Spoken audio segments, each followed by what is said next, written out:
I'm Tricia Simich. I'm from ECA WA, and today I'd like to welcome Ken Rogers, and Ken will be speaking to us about anger management. Thank you.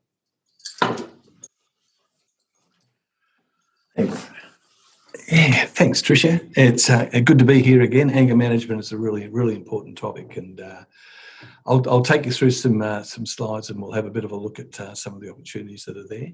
So what I'll do is I'll just open up the PowerPoint. Yeah. Okay. And we'll get this going now. That will work. Of course. No worries. Okay, great. So anger management. Yeah, just even putting the screen on was interesting. Okay, so anger management is something we all experience anger.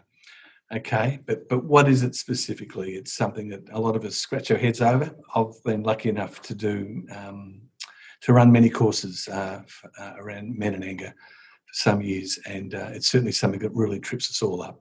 We all get emotional. We all get angry from time to time. So anger itself is an emotional state ranging in intensity from mild irritation to extreme rage. But we can get triggered. It involves stress, thoughts, our feelings. We can get aroused psychologically, and it absolutely impacts on our behaviour. So anger in itself, as I say, I've done these courses, an 8-week course. So what you're hearing now is just a short 10-minute introduction to it. So hopefully it will be helpful. So anger management assumes that anger is a problem that must be stopped, but it actually plays a really important part in our lives. And understanding what it is, its anatomy, can help keep it in its rightful place. There are many people that are very remorseful that they have got angry and have done things where they would prefer not to have done. So the whole point of anger management is actually helping to find a few more seconds where you actually stop and think about what you're actually doing. So we'll take you through to some of the things that are here right now.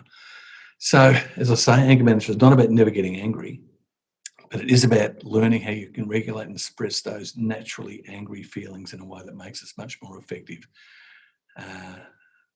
So let's just have a bit of a look. What are some of the costs and what are some of the benefits of anger? So as I say, there's probably many people that have got angry and feel quite remorseful at the end of it all. So anger itself can cause us to become very uncomfortable. It can make it really difficult to inhibit some of the damaging, unfortunate actions that have come as a result of being angry. It actually stops our performance and our efficiency when we're highly angry.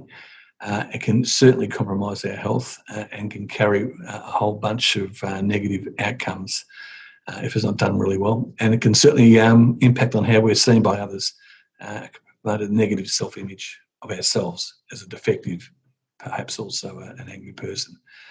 On the flip side, anger itself can give us a valuable sign that things aren't quite right. You know, they can also give us energy to right a wrong, or may also help with problem solving around real threats that impact on our lives.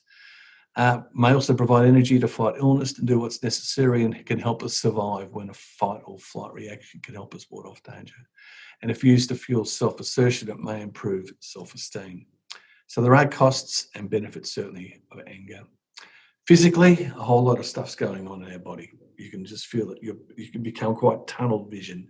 Pupils can dilate. The pituitary gland can secrete. Our breathing increases. Your heart rate comes up. Muscles get tighter. And blood actually clots faster. The hippocampus gland secretes in our brain. Blood sugar rises, our blood pressure increases, our adrenaline pumps up, and our digestion and elimination slow down. Whole lot of stuff's going on in the body when we get angry, as we all know. And I just thought this was a nice little thing to add, this body heat map around what actually goes on, around a whole bunch of emotions. Anger's the top one on the left, so you can just see it's really kicking on from the chest above, that we just feel angry, and even the fists, a whole lot of energy going there. The others don't relate to this one so much, but you can see the difference between anger and the neutral one at the other end, and depression on the bottom line, where there's just almost no energy. Well, I'll have an opportunity to talk about depression as well in this series of presentations. So I just think that this is a really interesting. This is the impact that anger has on our body, and as you can see, the impact of other emotions on our body.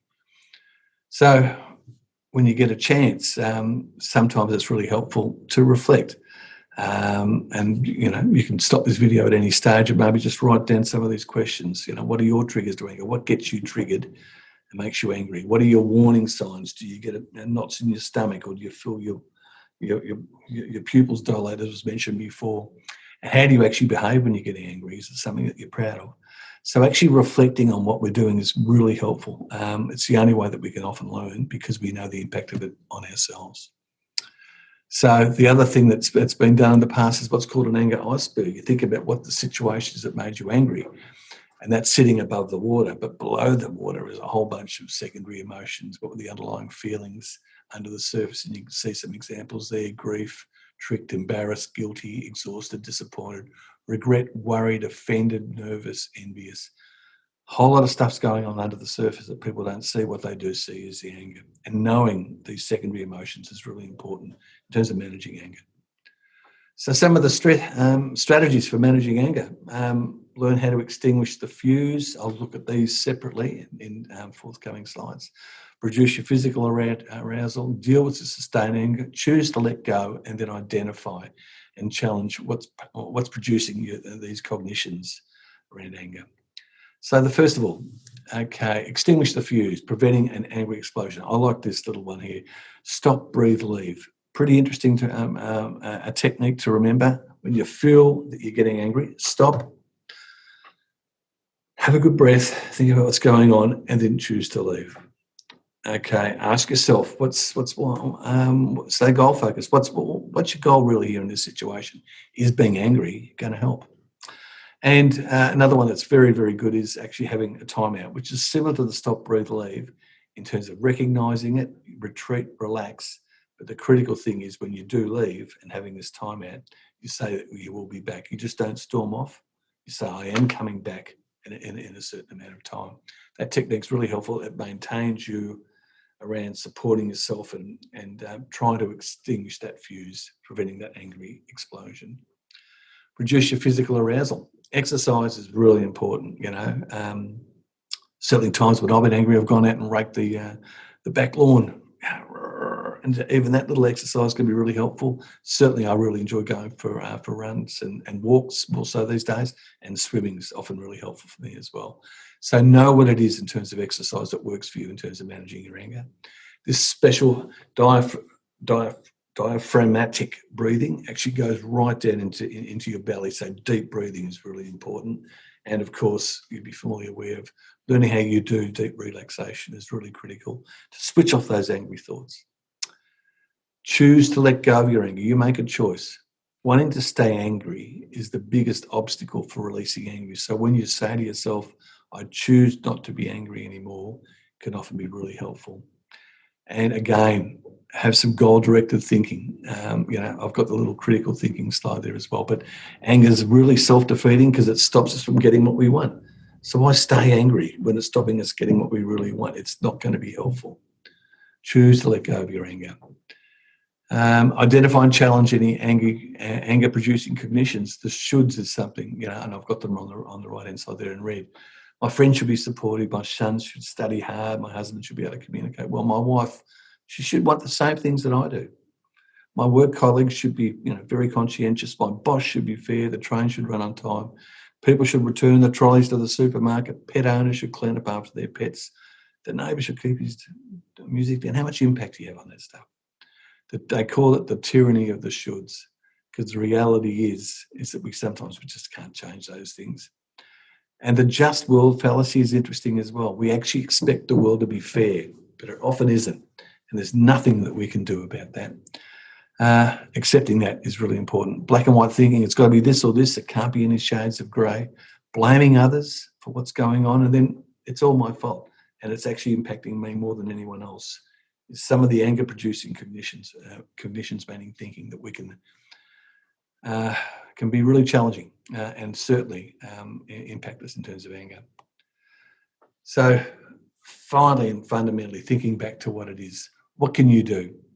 Look about some of the things that you can control. So you control your beliefs, your attitudes, your thoughts, your perspective, how honest you are, who your friends are, what you read, how often you exercise. Look at the stuff that you can impact and have impact on. And that's also going to be helpful in terms of managing your anger.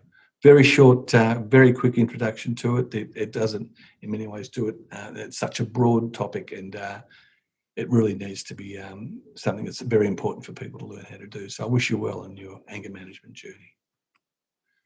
So, as I say, the way in which we respond to anger is a choice. The world presents challenges, and we're responsible for how we respond. So respond instead of reacting. And the final word perhaps should come from the Dalai. When asked, have you eliminated anger? He says, no, but I do know what to do if it turns up. So we all get angry, but it's knowing how we can manage it ourselves is important for us and for our own lives. Thanks again.